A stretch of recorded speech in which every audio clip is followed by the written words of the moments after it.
looks like an epic company picnic. There's Yeah, it so does. many activities. Yeah. Giant game of tug of war. It's pretty average. Okay. And then... But they got a mud pit in the middle. Yeah, that's badass. pretty cool. Pretty badass. And also, like, fuck that. If I Yeah, was at a you get company all picnic muddy. and I got all muddy, I'd be like, fuck this. Are you kidding me? I'm soaked. I have to drive home. Yes, no, maybe. I don't know. Can you repeat? Well, yes, no, yes, no, yes, no, yes, no, yes, no, yes, no, yes, no, maybe. Life is unfair.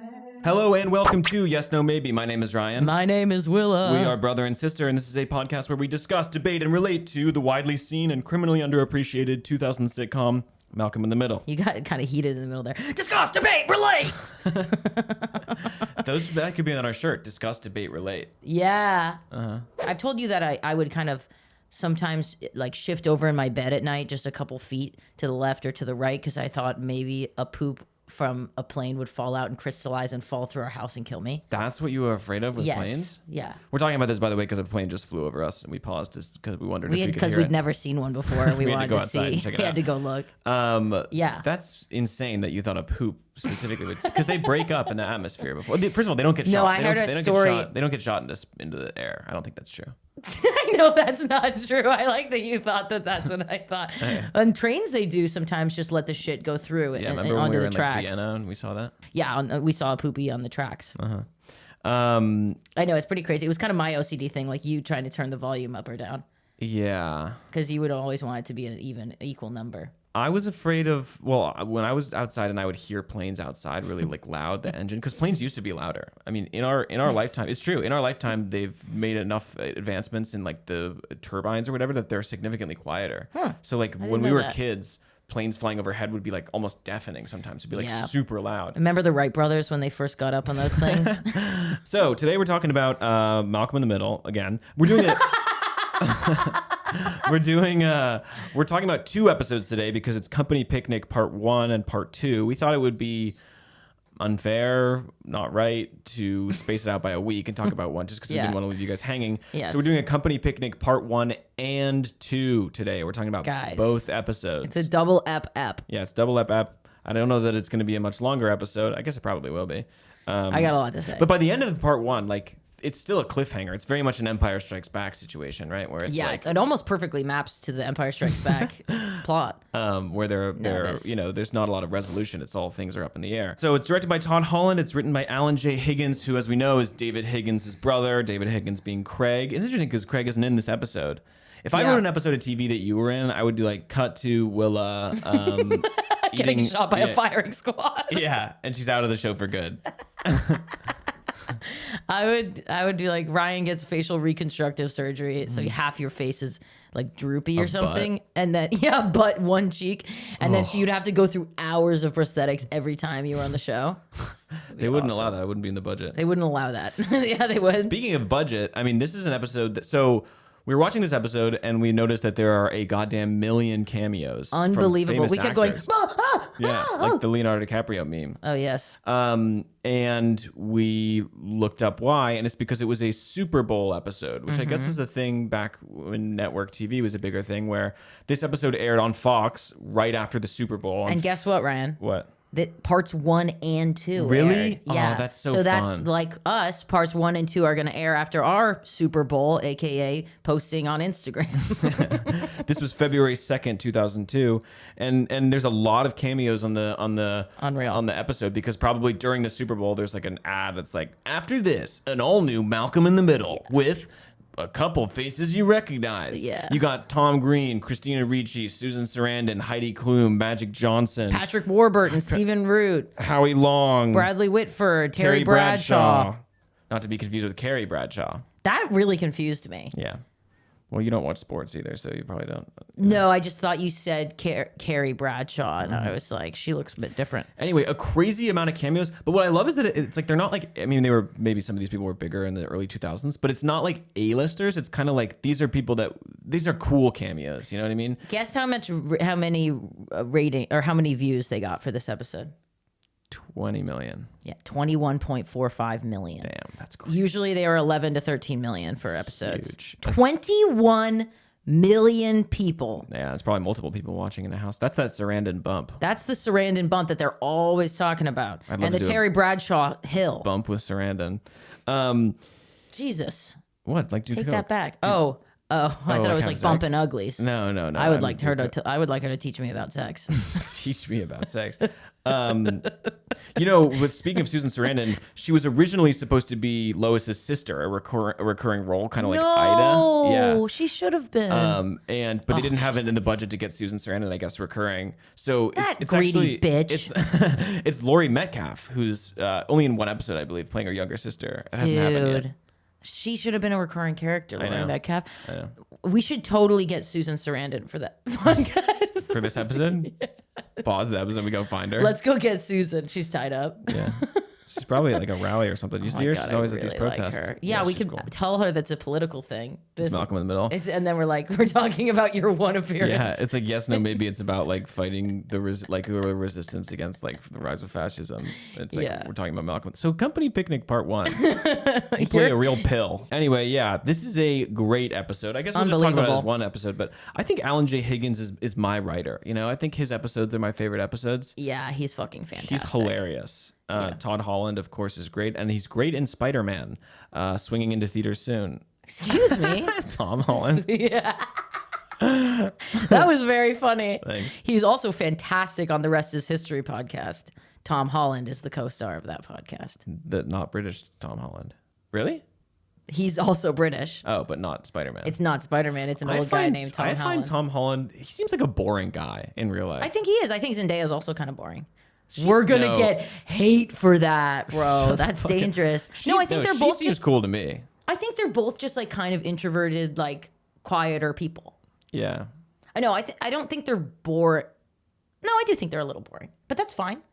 They're very attractive. Although he looks like a little boy. They seem like a couple that's like early 30s that are always talking about their village, like we're focusing on our village, the people we surround ourselves with. Our community. Yeah.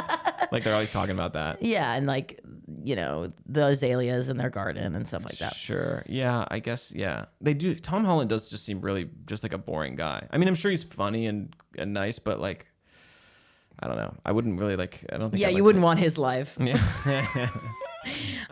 Remember his role in The Impossible? He was really good on that. Never seen it.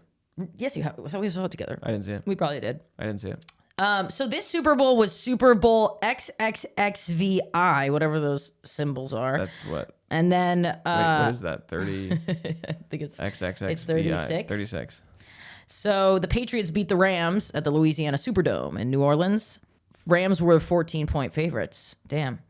First Super Bowl played in February, pushed back a week after 9/11. Really? Yeah. 1 week. Pushes back a week. Yeah, that's definitely gonna push us back a week. U2 headlined halftime. Push back 1 week. It happened in September. It's crazy. I don't know. That's like fucking I don't so know. much later. Maybe it shifted all the football games Yeah, because they probably. didn't do a football game the week Yeah. of 9/11. Yeah, you're right. Because of all those players that were on the planes. U2 headlined halftime as a tribute to the victims. Wow. Mariah Carey did the anthem. George H.W. Bush did the coin toss. Wow. Just thought and Tom Brady got an MVP. And Malcolm in the Middle did the post game Analysis. Yep. Tom Brady got MVP. Tom Brady got MVP. Which Super Bowl if that was his? It was his first. Wow. First appearance and first win, first MVP. First ring. Wow. And I bet he sat his ass down after playing Yeah, that. He's like, I am exhausted. What's on TV? Yeah. Oh, Sarandon's on this app? Yeah. We got Tom Green on this app.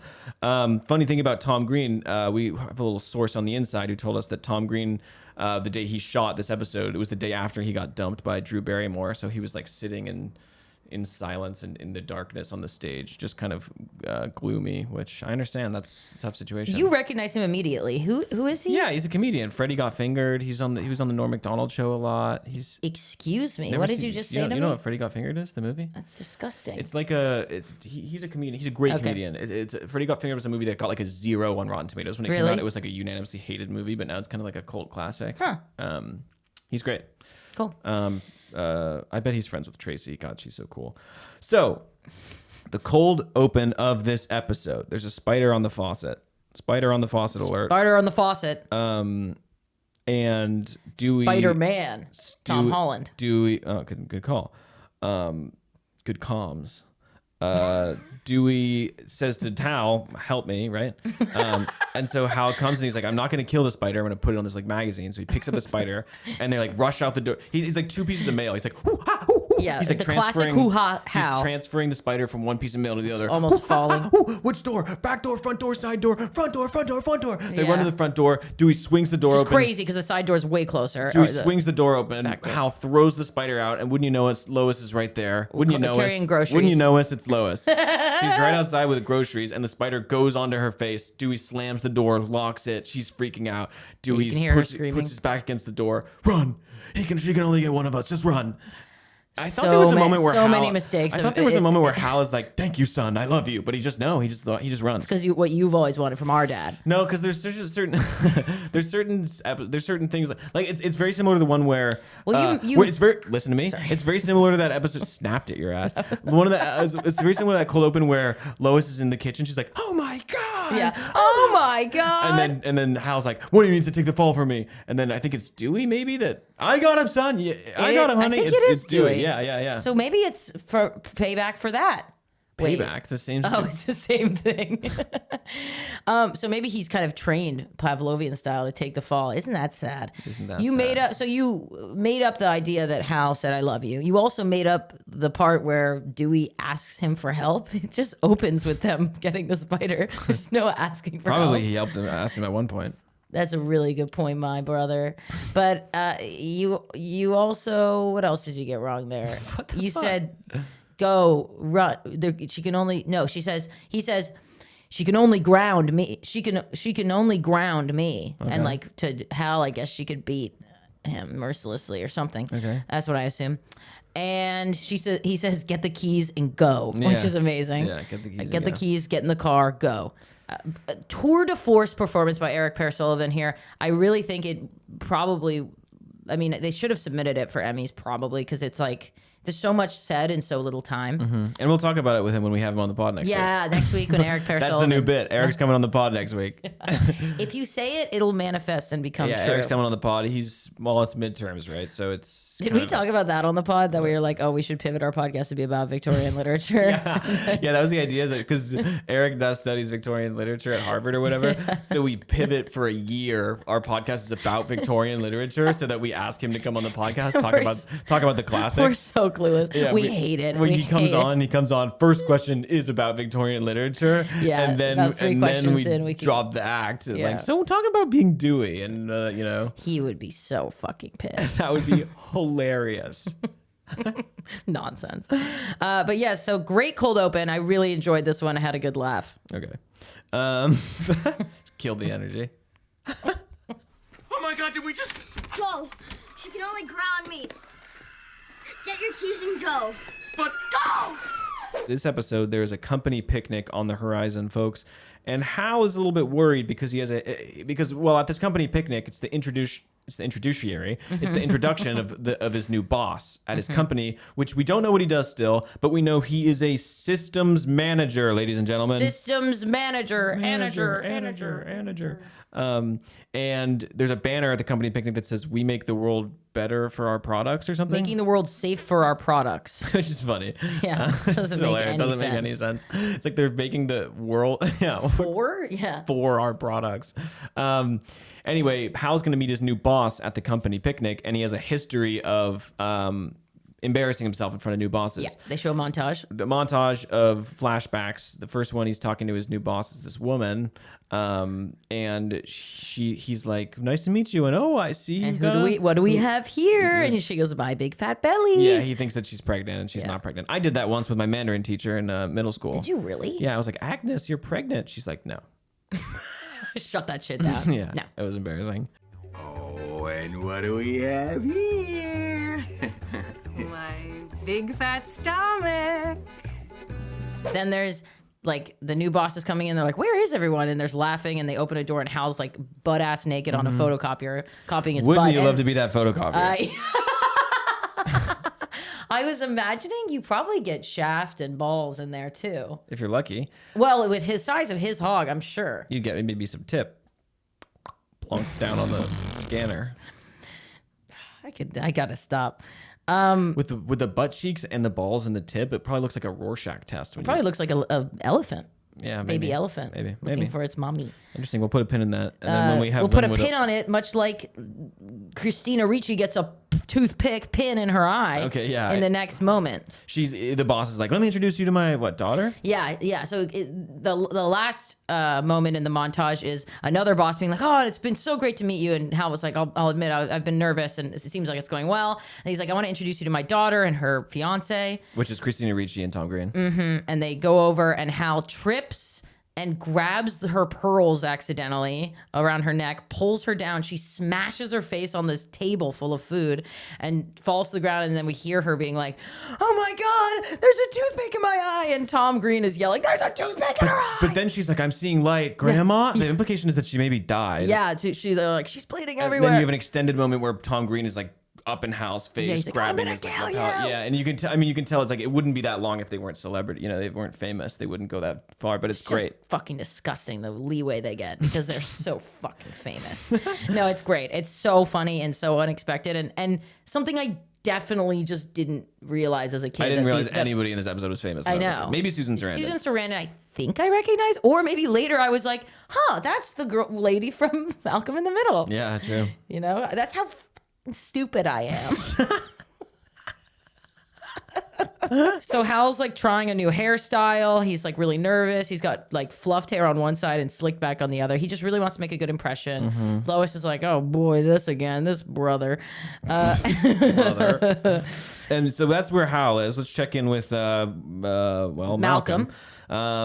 He at the company picnic, he's kind of excited because there's this girl Lori who he used to go to school with when they were children, and he had a big crush on her. And now she lives across the country or something. She moved away. And she's going to be back for whatever reason. Maybe they explained it. I missed it. Maybe her dad must work there. Or her mom. Right. Your mom might be like fucking the. Oh yeah, I bet the mom's like one of the boss's sluts or something. That must be it. But yeah, so Malcolm's like doing push-ups the night before. He's trying to do like 10,000 so that he's had something to show. And he like shows his arm. He has some muscle, I think. No, he doesn't. Oh, I don't really know what that looks like. But yeah, he wants to impress this girl. Yeah. And he asks Reese not to go after her. Jesus. But not to like try anything with her because he wants to be the one. As if Reese has any game. I mean, sometimes he does. The only time he impresses a girl, it's because they see that he's actually kind of fragile, or they feel bad for him. I feel like, Yeah. Or they see that he's kind of sensitive. Yeah. I know. Is there an implication that he's cute though? I mean, he's like older than Malcolm, so in bad boy, comparison, perhaps. yeah, I don't know. Oh my God, what'd you do? You're huge. Shut up. Lois is like, "Dewey, no candy at the company 'cause picnic." Dewey's a little like drug addict for candy. Yeah. He doesn't metabolize it right. It makes him crazy. It's like you and Coke. I don't metabolize it right. It just doesn't work for you, which sucks.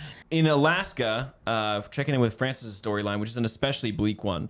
There's a Shocker. there's a hockey game at the logging. What are they doing? Logging or whatever. Yeah, they take care of loggers. So the boys at the logger lodge are gonna play a hockey game against these women, and it's kind of like a hockey game to determine if they can move forward to then play the men of like a neighboring place. Yeah, right? yeah. It's like they have to beat the female team first, I guess. And Francis we catch up with him pulling this disgusting wad of trash and hair out of the sink. Made me sick. It's fucking disgusting and putrid. And then Lavernia explains the whole hockey thing. She's like, "Francis, you're gonna be our gear guy, like in charge of our equipment and shit." And she's like, "Here's your check." He opens it. He's like, "This isn't a check. It says I owe you $14 for like the gear or whatever." Well, it's just for other stuff. It's like that the cost of living went up, so his pillow rental and his board and his food. And on top of that, he owes her what, $600 for other things he's racked up. And Yeah, because he's like, "I quit," and then she's like, "Well, now you owe me $6. Okay, just give me that $600 you he's owe like, me." "I work 60-hour weeks and I still owe you money. I don't make any money. I owe." That's fucking nightmarish. I mean, 60-hour weeks is crazy, and you're not getting paid. You have to pay the money. I'd rather shoot myself. Seriously. I mean, We were getting really upset. it's absolutely insane that he doesn't just brave it in the would cold. fucking, yeah, you were Steal like, a car, you just drive. Like Ryan was like, I would kill her. Yeah, I would literally kill her. I would kill I would her. actually kill her. The fact I mean, that you think you'd you be could making kill more Lavernia. money panhandling on the street. I mean, you Yes. could just get You're not out owing of there. anything. I know. It's It's grueling, backbreaking work. It's freezing. You're surrounded by crazy people. Your boss so is a mad. tyrant. You're working 60-hour weeks. That's crazy. That's 12-hour days every day. The only reprieve is that you get to see some of her tits sometimes. That's it. Lavernia's a nightmare. She's such a nightmare. It's so crazy. And it just shows that he has no respect for himself. No, I mean, I would kill everybody in that lodge. And then I'd turn the gun on myself. Seriously, I would. I know. This is the scariest thing is I know. I mean, what the fuck? What the fuck? It's way worse than military school. At least he has friends way there. He has worse. pool. He can play It's pool. way worse than military school. I mean, it's so horrific. I can't even think about it. Or else I get insane. mad. Yeah, it's crazy. I'm honestly mad at the writers for making us think about it. It's fucking crazy. Yeah, and it's sad. I mean, he calls his brothers.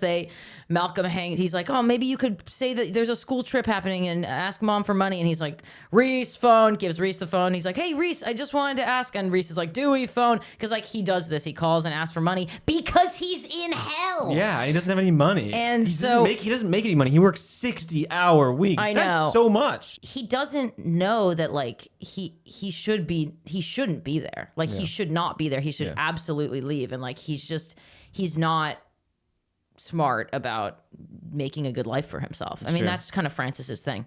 You're playing girls? Well, the men won't play us till we beat their ladies' team. We're fed up with those girls. They play dirty, they make fun of us, and they steal our women. One of my favorite parts is that Eric is like this golden boy because he's good at hockey, and he's like in the background, like as Lavernia is explaining like how they're gonna go against these people, and he kind of just has this like prissy attitude about him a little bit, like he's just like the golden boy, and he doesn't have to do the backbreaking work anymore because he's like their star player. She's like, his slap shot is so fucking good, and he's like, oh, come on, it's not that good. Or like, Yeah, it's yeah. oh no, he goes on an indoor court with freshly shaved freshly ice. shaved ice, Yeah, yeah. sure. Like he's great. I can't wait to talk to him. And it's which we're gonna breaking news. We're talking to Eric. talking to Eric. So actually, if you guys have any Eric questions, drop them in the comments. Yep. Lavernia not really working for me, I'll be honest. I like Lavernia. I mean, I hate the bitch. There's no really depth. There's not a lot of depth to her. Yeah, it would have been. Spangler's at least more interesting. I mean, I like the situations he gets up to in Alaska. They can have fun with it, but she's not the most compelling character. No, she's not. She's kind of just another Spangler. It would have been interesting to have somebody that like, I don't know, what would be like a good foil to Francis? Well, that's what they do with Otto is that Otto's actually a really nice, soft guy. Yeah, like he's they lovely. need to change up the status quo for Francis. It's true. And Lavernia is kind of a midpoint that isn't really cutting it. But he does need like an institution to be at. Maybe like he could be like a. It would have been fun if there were like somebody that's younger than him that's in charge of him or something, or like akin to his brothers, maybe. Yeah, like maybe he like runs a summer camp or something. I guess then they have the same problem of having kid actors, and that's what they don't want. Yeah, but be different kid actors. Yeah, they go to the hockey game, and basically they're treating Francis like shit. They're on the other team. Their coach is Terry Bradshaw, and then on their team, it's a team And of who women. is he? He's like a sports pastor, very famous. And on their team is Heidi Klum playing a hockey. Yeah, and Eva Mendes too. No, not Eva Mendes. Willa thought it was Eva Mendes. She's like, oh my god, it's Eva Mendes. The guy Just that not. the girl that Terry Bradshaw's making out with, I was like, it's Eva Mendes. Not Eva Mendes. Not. Eva Mendes, I don't think was maybe that famous then. Well, then that's exactly why she would be on it. So Francis is still their little geared monkey, but he's pissed about it. So what he does is he goes and finds a wallet. Is it Lavernia's wallet or is it everybody's She money? has him take care of the personal items. So it's everybody's money. It's everybody's Because he gets money. all their wallets and he gets all this money and he basically goes, hey, the opposite coach, the opposite coach wants to put money on this game, convinces her to take the bet, thinking that his team's going to lose, and he sabotages the team by like loosening their skates and putting Vaseline on the gloves. Yeah, all this shit. So he's like, I want my team to lose so that Lavernia loses. He's not going to make any money. It's just Lavernia's going to lose money. I think he would. Oh wait, but there's no bet in the first place, so he would just take the money. Yes. Yeah. Okay. Yeah. Right. So he's gonna take the money, and I mean, I don't know how he thinks this won't. Like, she would be bragging to him. Like, she would obviously say something. Well, she thinks you're gonna. If they lose, she probably has so much pride that she wouldn't talk about it or something. You know what I mean? Like, I guess she'd have to pay Where the up. hell do you get that kind of idea? But it is a great conflict. This is a great storyline for Francis because he takes the money, he puts the bet, he sabotages his team, and then one of their players goes out, like, gets injured, so Francis has to sub in, and he learns it's actually a really nice community. Like, they're being really supportive, even Lavernia, and Francis is intentionally whiffing shots to try and lose, but they're like, hey, that's okay, you did your best, whatever. Yeah, it's like, we're all just trying, we're all a team. And so he's at a crossroads where he's like, now I actually want to win for my team, but I know I'm gonna lose the money if I do it. Yeah. And he does ultimately. I mean, he plays his little heart out and he beats these rods. And one of the girls is Magic Johnson, which is funny. Yeah. Like, they clearly just put a man on the team. They put Magic Johnson in a wig, and he's just like body slamming people. Yeah. They have this crazy shot where he's like, where Lavernia jumps into the game too at one point because she wants them to win, and like she knocks Magic Johnson. He kind of like swivels across the ice, like on the floor, and I think they just like sped up the shot and almost faked it. But, but they almost faked it. Like damn moon landing. But it's well, I just want to say also that there's Stinky Pete is he had to Francis had to rub his butt. Yeah. Okay. Thanks. So and then in the end they they win the game.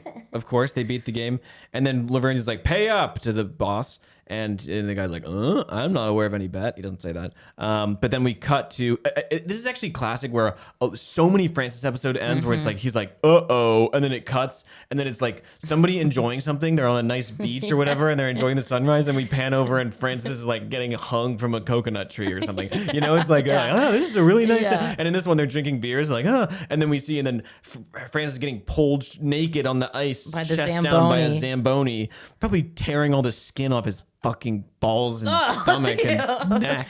I think the ball's protected a little. I bet that most of his genitals kind of went back into his body in a defense mechanism. Tip, probably. Yeah. I don't think he has a cock anymore. I don't have a cock anymore. But I mean, he must, because Piyama and him conceive in the revival. That's the only explanation. But yeah, he's being pulled by the Zamboni. You kind of ran through the fact that they won, but there's this great moment where Francis is. Oh yeah. I mean, yeah, all their shit's falling apart because he sabotaged all of it, and he has this moment where the puck almost hits him in the I was like getting really scared many times during it was the idea of a hockey puck like knocking all your teeth out really scares me, and I kept thinking about it. That's something on my own. But then Francis is about to get hit by a pocky huck, and, and Eric jumps in front of the way. Nut shot. And the huck, Jesus Christ, goes right into his nuts. And Francis had taken his cup out of his jockstrap, whatever that means. What do you mean, whatever that means? So it hurts his nuts so bad. And then imagine I just didn't know what that meant, but I thought it was whatever that means. It's so fucking hilarious. He said he took his cup out of his jock, whatever that means, but he gets hit in the nuts. And then Francis like sees that everybody's distracted because there's a fight, and he sees the hockey puck and an open goal, sort of. Well, the goalie's going for it, and he decides to go for it and try and get them a goal to win the game. And as he's racing toward it, it's just amazing. He's racing toward it. All his skates start to break down. His shin guards fall off. Yeah. His stick breaks in half. Like everything. And it's all in slow motion. All in slow mo with a great song behind it. Shout out Charlie Sidnor. And he's sliding toward this thing and basically is right in front of it, and the other person's the goalie's gonna smack the puck herself, but he uses just a little broken piece of his hockey stick and he shoves it and it goes right in the goal. Must feel good like hockey to do that. Yeah, longest explanation ever, by the way, there. Let me collect my money so we can treat Francis the way he deserves. You know, there's a funny story about that money. He's really hustling and skating. We're slow dollying on him. It's very slow-mo. And then we also... very slow-mo. We're pushing it on Stinky Pete. We're pushing it on Eric. We're pushing everybody watching. And it's really beautiful. Him hustling and shedding his gear. Yeah. You know, this episode won an Emmy, or was nominated for an Emmy for stunt coordination. Along with Susan Sarandon was nominated for Best Guest Actress. Oh. But the stunt work is great. And it's a perfectly pulled off stunt. And how elegantly the things like fall off him is very satisfying. Yeah. And it's this kind of meaningful thing of like he's shedding everything. It's just for, it's just him, his bare essentials, you know. And then it really is him and his bare essentials being dragged off that ice. True. Amen, brother. Yeah. Crack a beer for that. I wish we had some beer. Wish we had some fucking beer. Alcoholics. Yeah, it's gorgeous, and the payoff is, boy, is it mighty sweet. I just want to shout out also the opposing coach has like a assistant coach. He's also a sportscaster. Is he? His name, He's really funny. Yeah, he's super He has funny. he's just, every time the opposing coach like says something mean to Lavernia, he's like, now that's not nice. She's gonna think about that, and it's really gonna upset her. Yeah. Like, he's just like very empathetic. Yeah. He's like, this is why people don't like you. He's like, people like you. People like me. Yeah, you died it's laughing funny. at that. I love those little asides where they add color to some random character. It's great. Yeah. God, I love this show. I kind of stood up while we were watching. Like, I love this show. This is a really great episode. It's Reminds me why really I like great. the show so much. So, and that's just the Francis storyline. The tip of the iceberg. So now we're back at the picnic. And it looks like obviously they shot in LA. A lot of eucalyptus trees. Reminds me of home, you know? Yeah, it reminds me of home, Australia. I will just say, Eucalyptus. I will just say that Poison Oak plays a big part in this, and Poison Oak is a West Coast plant. So that does narrow it down. What's going on, Linwood? That does narrow it down in terms of where they are. I mean, native to California. I'm thinking they're somewhere outside LA filming. Yeah, filming. It's a TV show. It's like the Truman Show. I'm thinking it might be a TV show. Yep. So they're at this picnic. Yep. Big company picnic. And we're juggling all these storylines, and they just weave them all together so well. Yeah. Lois gets absolutely saddled with an insane woman who Susan Sarandon, who just like is telling her all her problems and her life story, and like immediately she was like saying something that her therapist said that she's borderline, or that she kind of has psychotic freakouts and stuff. And so Lois is like, okay, and takes a step back, and Susan Sarandon takes a step towards her. But Lois is also trying to, she knows Hal's freaking out about the boss thing. Yeah. So she's trying to make sure Hal doesn't fuck up, and she's trying to keep Dewey away from Sugar. And so it's this kind of great script thing where Susan Sarandon is kind of keeping Lois occupied, so all this chaos is ensuing. Right. She's not able to do her womanly duties. Job. Yeah. She's not able to tend to her husband. She's not able to foster her children. Susan Sarandon is just walking toward her, and she's just monologuing in this great way. Like it feels so authentic and so just like manic. Yeah. I had a big crush on her. She can walk toward me any day. She can walk on me till I cry. Okay. Also, we get a lot of shots of Lois's feet, and we see that she's wearing Dansko clogs, her shoed feet, and and she's wearing Dansko clogs. My kind of woman. If I didn't already love Lois, and I did, I like her even a lot more now because of her Dansko clogs. I love clogs. I wore some to the studio today. It's the studio. Ryan's shitty apartment. This is the best apartment ever. Yeah. So Lois is occupied. She has Dansko clogs. She gets better and better every new thing I learn about her. Every new thing. Yeah, I also wrote Lois stuck with the crazy. I've been there. I'm stuck with one right every day. My brother. Shut the fuck up. Just idiotic. My psychiatrist says that I'm emotionally detached and that I have paranoid fantasies about what people are thinking about me.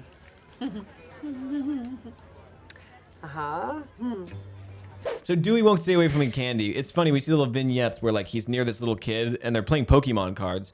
And then Dewey's like, I like you. And the kid's like, I like you too. And the kid's like, I got this lollipop. You want to share it? We cut and Dewey's like attacking this kid. He's got tears coming down his face and Lois is holding him back, but he's like, why? Well, why, bro? Why would he do that? No, he loved that sugar. He loves it. And then Lois puts him in a chair, gives him Wonder bread to fill up his stomach. And Eric Pear Sullivan always like acts when Dewey's like, he goes, yeah, he does this breathing that's like specifically Dewey. Drop it here.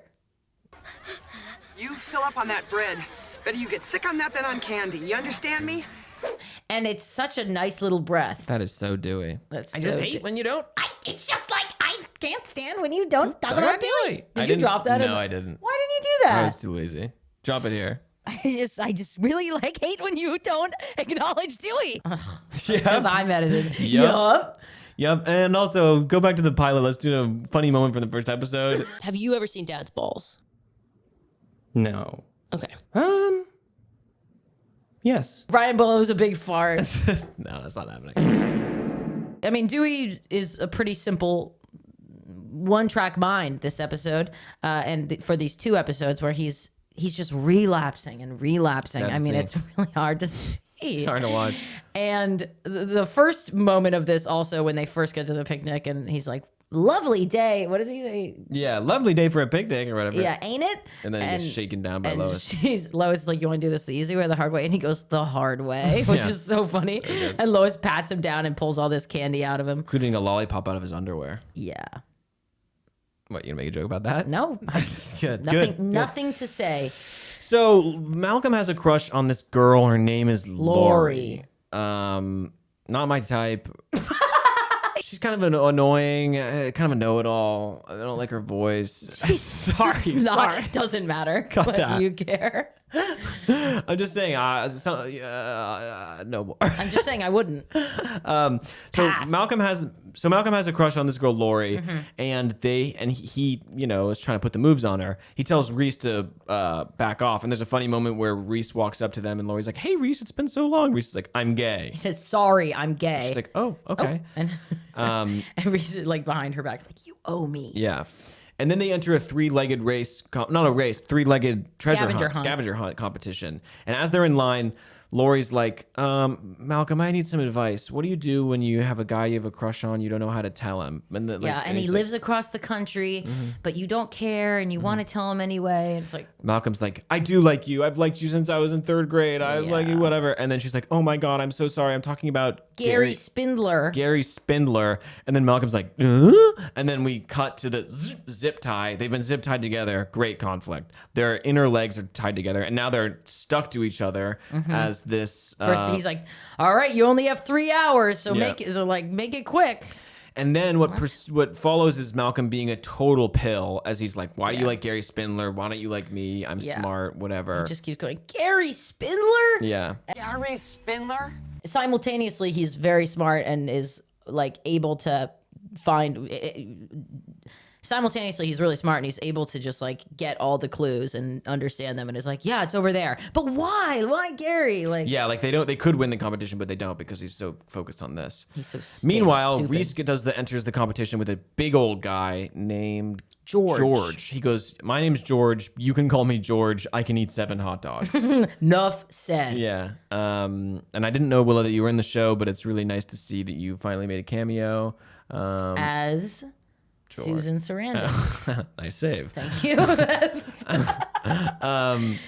And it's kind of I really thought this was going to kind of be an of mice and men situation, but Reese isn't very smart to begin with, but at least he's more smart than George. What's Mice and Men? It's the Steinbeck book. What happens? Don't spoil it, though. I haven't read it. It's like... but why would this be like that, please? Because it's 2 guys that are like nomadic. They're like, living paycheck to paycheck. They're in this, what are they doing, like logging or something? But anyway, one of them is this giant oaf who's very sweet but dumb, and the other one's like a shorter, smarter, wants to make money. Oh, so it's kind of like he realizes that this guy's kind of holding him back, and the world is kind of taking advantage of this guy, and it would be easier if he was just not in his life anymore.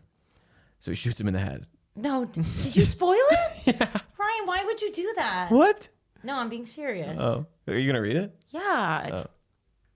What the fuck? I've never been spoiled of it, and Really? no, Oh, yeah. sorry. I knew about it going in. I don't care. Fuck you. Sorry. Hopefully I forget. I'll have to get really drunk tonight before I forget. So I forget. Cool. Don't read it. It's not very good. No, it's great. I know, it's Steinbeck. I fucking love... It's only like 100 pages. You can read it in an afternoon. Great. You fucking suck, bro. Got this on camera.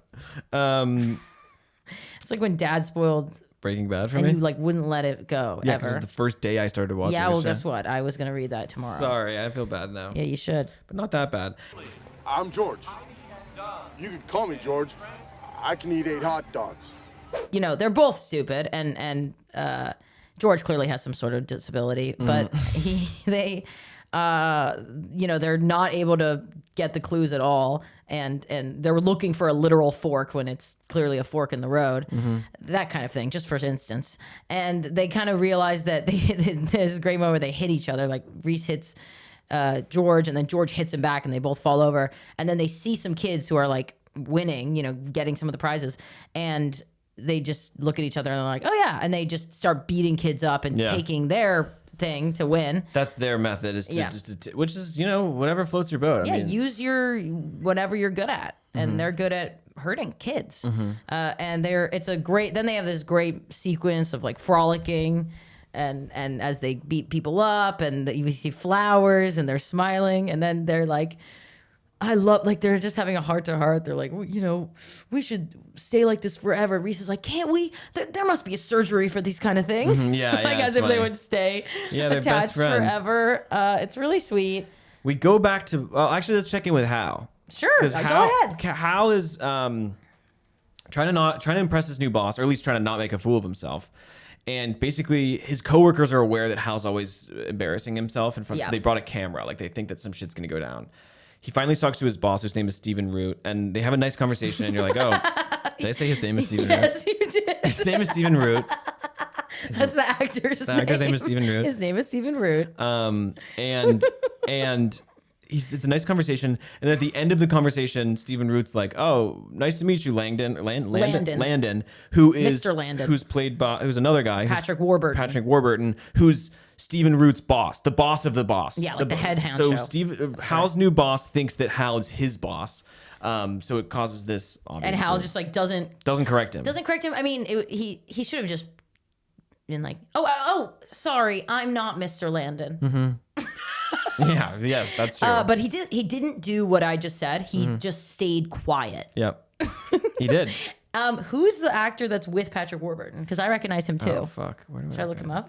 Michael Kostroff, and he is The Wire. He's an attorney on The Wire. Oh yeah, he's Maurice on The Wire.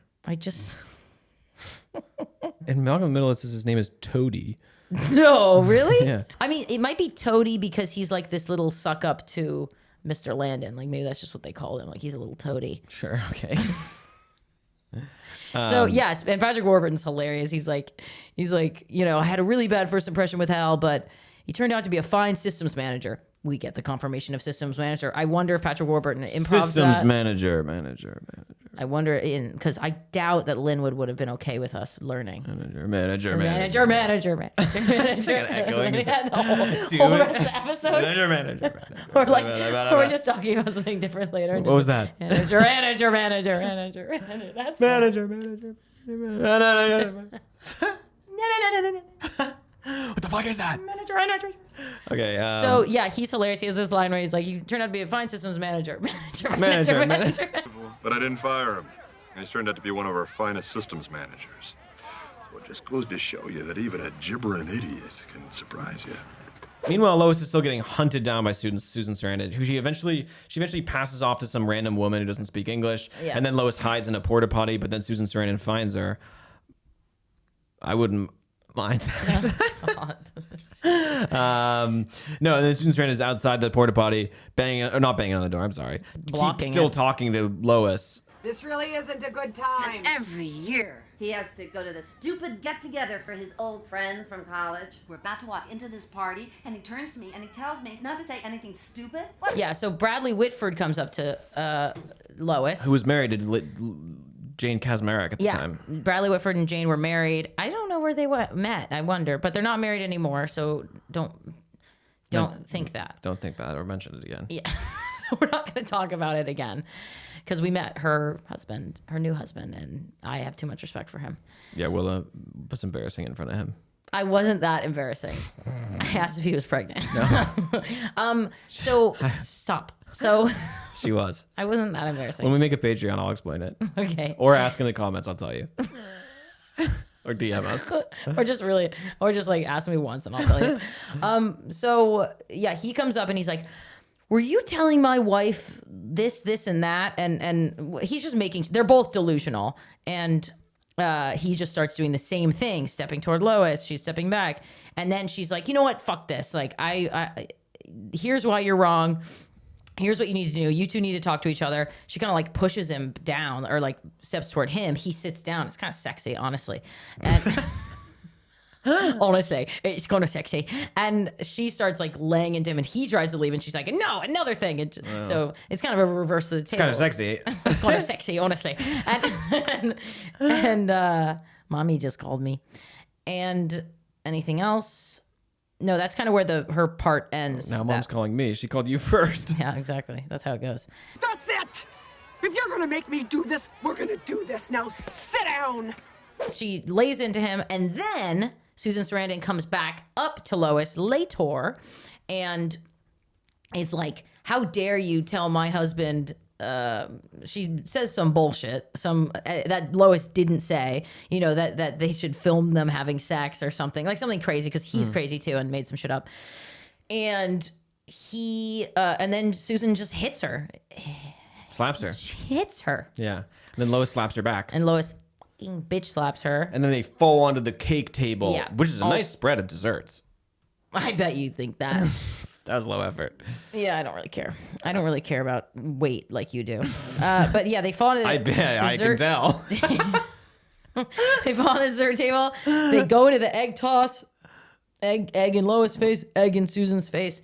And they start rolling toward the mud under the... looks like an epic company picnic. There's so many activities. Yeah. There's a... what's it called when the rope is pulled back and forth? Tug of war. Yeah. So giant game of tug of war. It's pretty average. Okay. And then but they got a mud pit in the middle. Yeah, that's badass. pretty cool. Pretty badass. And also like, fuck that. If I was at a company picnic and I got all muddy, I'd be like, fuck this. Are you kidding me? I'm so gonna drive home. You're yelling traffic at your wife. for an hour. We're in LA. Yeah. Fucking kidding me? Fucking serious? Just because you're one of the boss's sluts. Yeah, so they are. It's an awesome bit where like they're rolling toward the mud and then away, and the crowd's kind of going because they were like wanted them to fall in. And then Patrick Warburton kicks him in. Mr. Landon steps up, secured that stunt coordination Emmy, pushes them into the mud. The crowd cheers. They're muddy women tussling in the mud, and it's a lovely scene. Kind of sexy, honestly. And we also get a cameo from.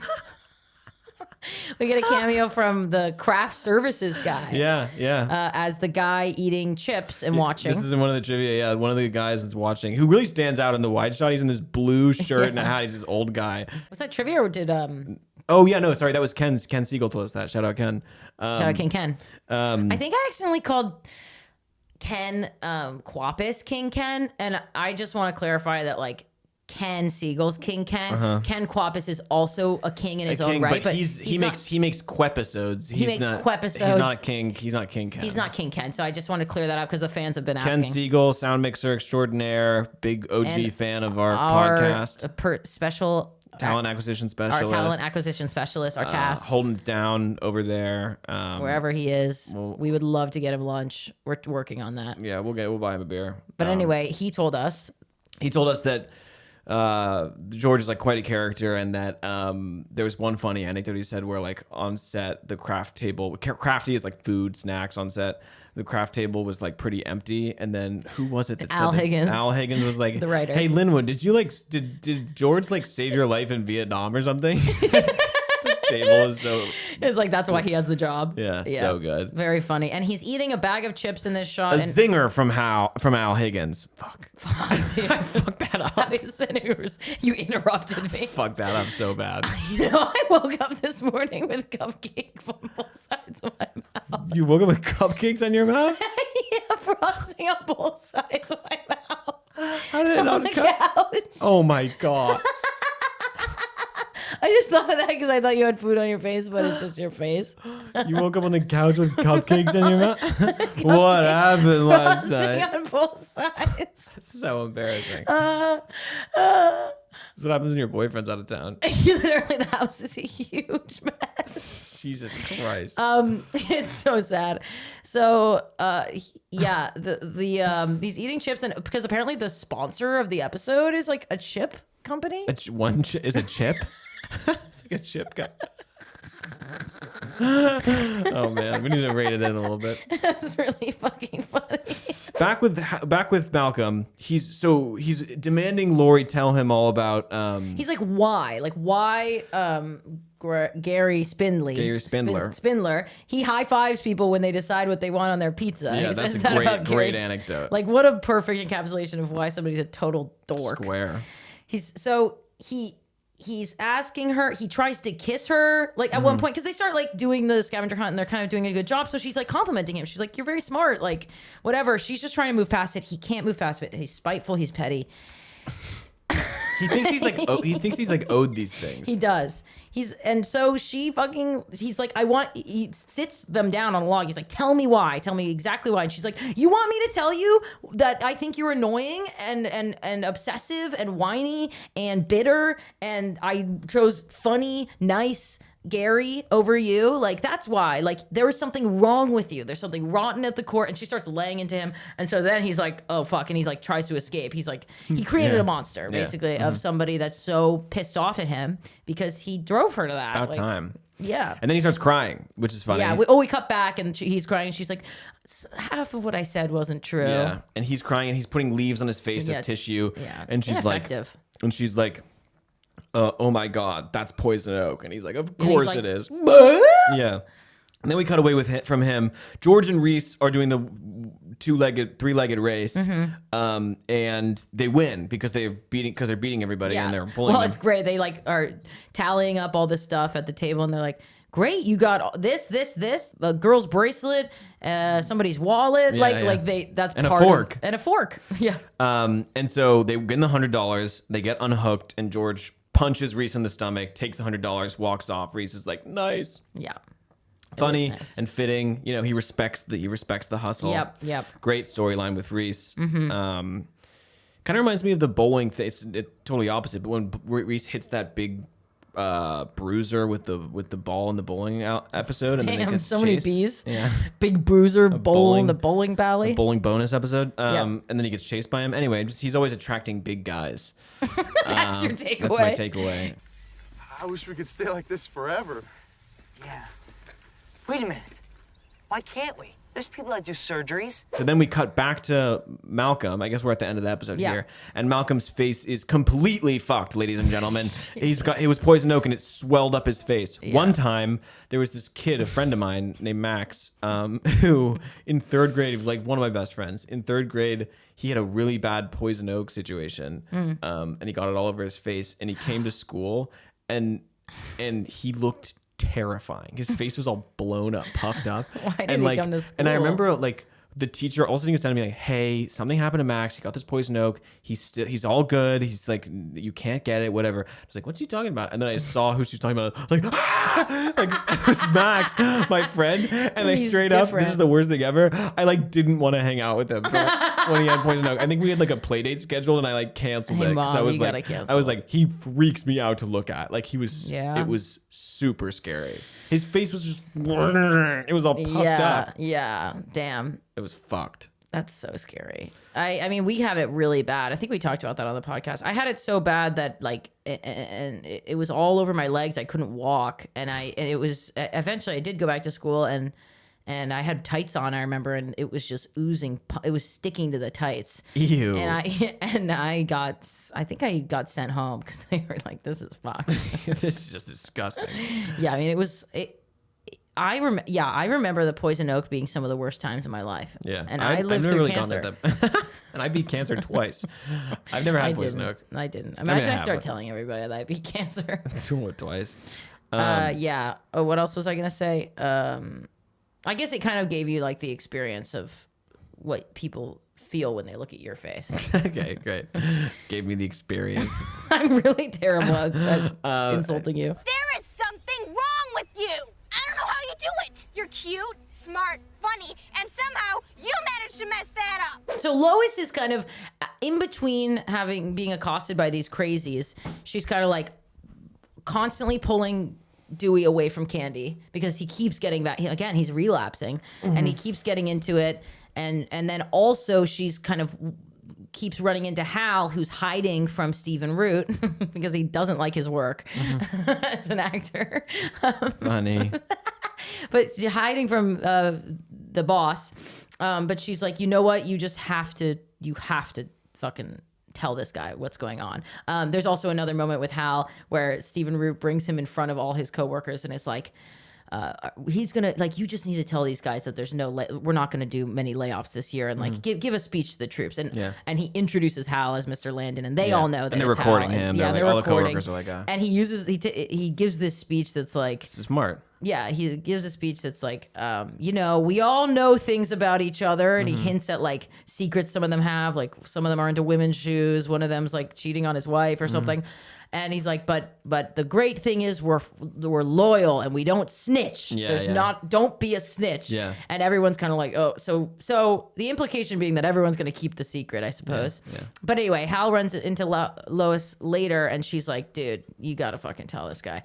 And so he goes up to Stephen Root and he's like, you're fired. Yeah. He fires Stephen Root. And Stephen Root, it's so funny, we don't know his name. But anyway, he's like pissed and he's like, you know what? And Hal's like, I think you should just leave the picnic. And so he drives off. We hear Mr. Landon later being like, he just peeled out of here and flipped everybody off. It's like, and he's like, he's going to be hearing from the IRS. Like they're going to sue his ass, which is so sad and scary. So sad and scary. Sad and it's pretty scary. You're fired. What? I don't think it's working out, so let's just make a clean break. I haven't even started yet. What could you possibly be basing this on? My gut. And so then they all pile into the van, and Hal's kind of the only one that wins because Hal got away scot-free. And, he did. And it's unfortunate. That boss seemed pretty cool, but no, it sucks. But everybody else loses. I mean, Lois is all covered in mud. Reese got punched in the stomach, but Reese made a friend. And Malcolm's face looks like a complete fucking circus freak nightmare. And Dewey's completely OD'd on Candy.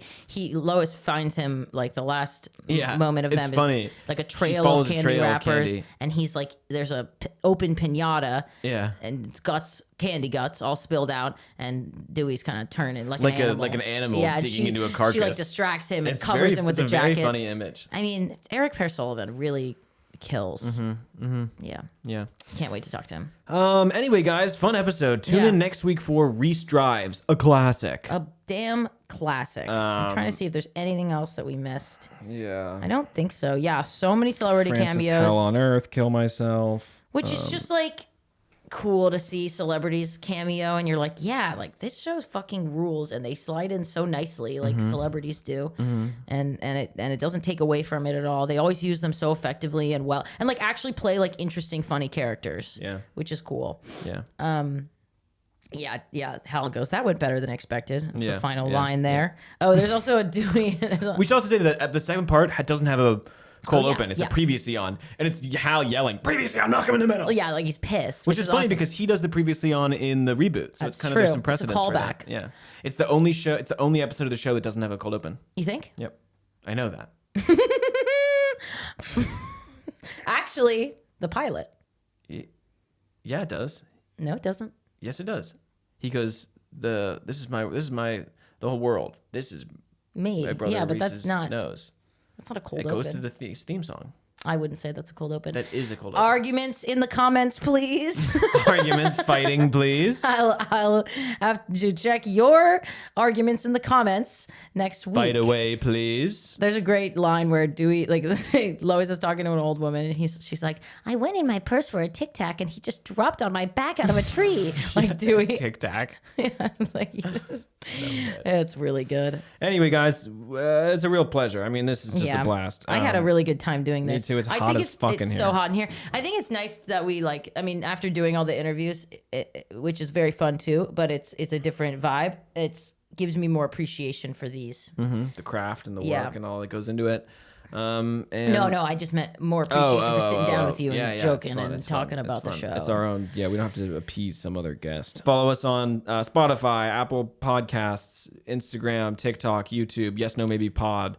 Posting some banger reels. For and some TikToks. reason, we have a 4.6 on Pocket Casts. What the fuck? I think it's Pocket Cast, which I love that app. And you can't leave reviews; you can only do star ratings. So give us some star ratings on Pocket Cast, please. It's a free app. I would really appreciate a better rating on that app because it's my primary podcasting app. Really? That's what I don't know why. That's bizarre. Thanks. Anyway, guys, thanks for listening. And smell you later. Smell you later, folks. Bye. I don't know. Can you repeat?